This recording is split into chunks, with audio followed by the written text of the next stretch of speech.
anterior, processo de formação territorial dos Estados Unidos até a chamada Marcha para o Oeste, que foi o ponto de partida da expansão do território estadunidense. Hoje veremos a continuidade desse processo falando da Guerra Civil Americana, ou, para muitos, chamada de Guerra de Secessão. Então, a Guerra Civil Americana vai ter como um ponto de partida a chamada Marcha para o Oeste, conflito entre o norte dos Estados Unidos, que era abolicionista e ao mesmo tempo integralista, enquanto o sul do país era escravagista e não aceitava a abolição, promovendo a chamada secessão ou separação.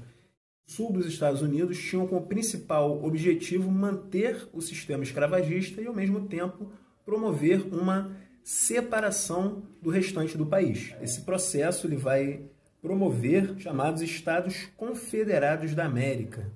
Então, Abraham Lincoln, que era do Partido Republicano, ele lutou contra a expansão da escravidão após uma longa guerra, conseguindo a vitória sobre o Sul, ao mesmo tempo uma vitória sobre a abolição da escravidão e a integração territorial do país.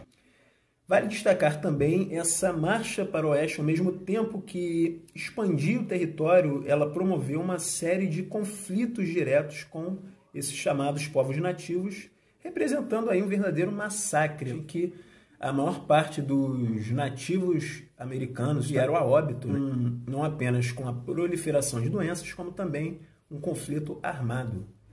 Vale destacar também que algumas tribos que resistiram a essa brutalidade, se impuseram diante de uma marca que apenas os brancos poderiam ser considerados civilizados, a ideologia do destino manifesto que vimos na aula anterior.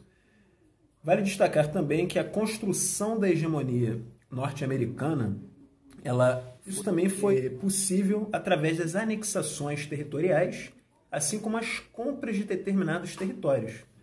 Os territórios mais a oeste foram integrados pelo restante do país através de acordos, alguns deles aí, principalmente com relação a acordos políticos, compra de alguns territórios, como a Louisiana, por exemplo, que era uma ex-colônia francesa, assim como o Alasca, que pertencia à Rússia, e alguns territórios a partir de um conflito direto entre Estados Unidos e o México, por exemplo, a costa oeste dos Estados Unidos, que hoje é o estado da Califórnia, pertenceu ao México.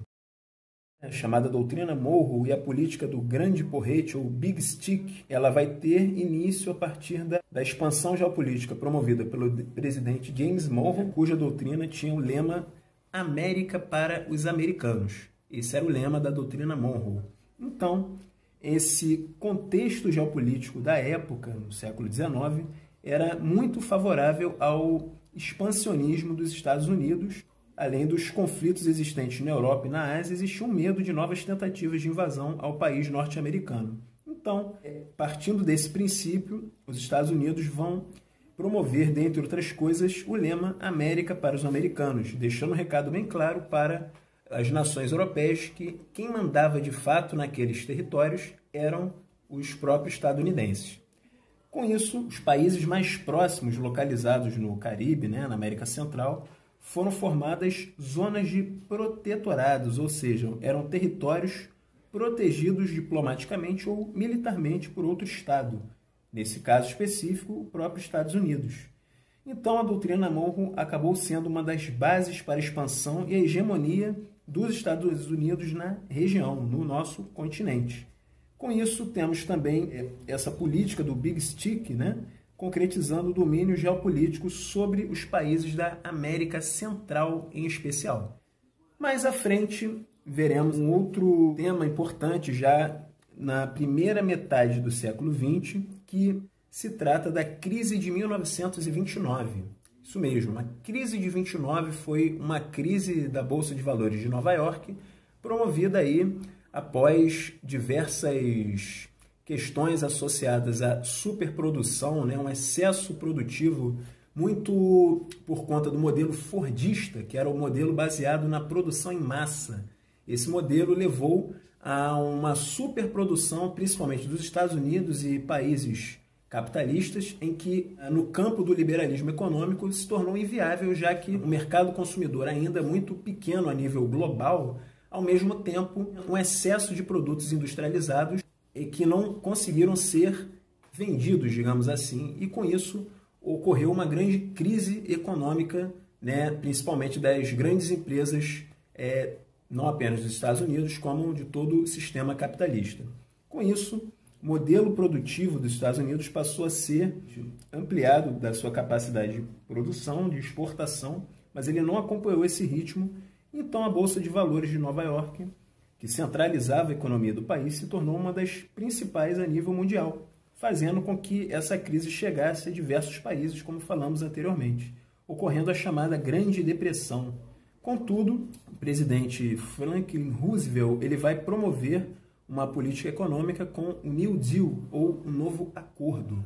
Essa política ela se baseava principalmente na criação de obras públicas, né, de infraestrutura, enfim, que pudesse promover uma grande contratação de trabalhadores, digamos assim, para que eles pudessem ter um emprego e, consequentemente, o crescimento da mão de obra assalariada gradativamente ocorreria, dentre outras coisas, o fortalecimento do mercado interno nos Estados Unidos, em que essa mão de obra de trabalhadores, ao mesmo tempo, se transformaria nos próprios consumidores e isso, de uma certa forma, estimularia a economia dos Estados Unidos, né? E, ao mesmo tempo, o fortalecimento das empresas e das indústrias nacionais.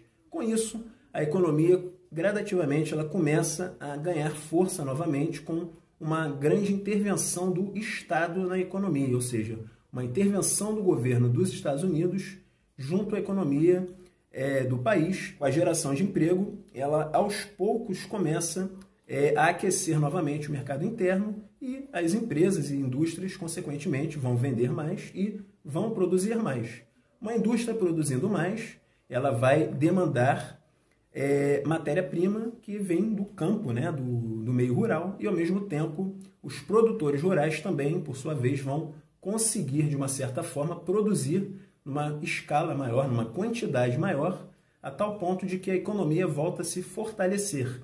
Com isso, os Estados Unidos vão, dentre outras coisas, promover uma retomada do crescimento ainda na primeira da metade do século XX até a Segunda Guerra Mundial, que será assunto para a nossa próxima aula.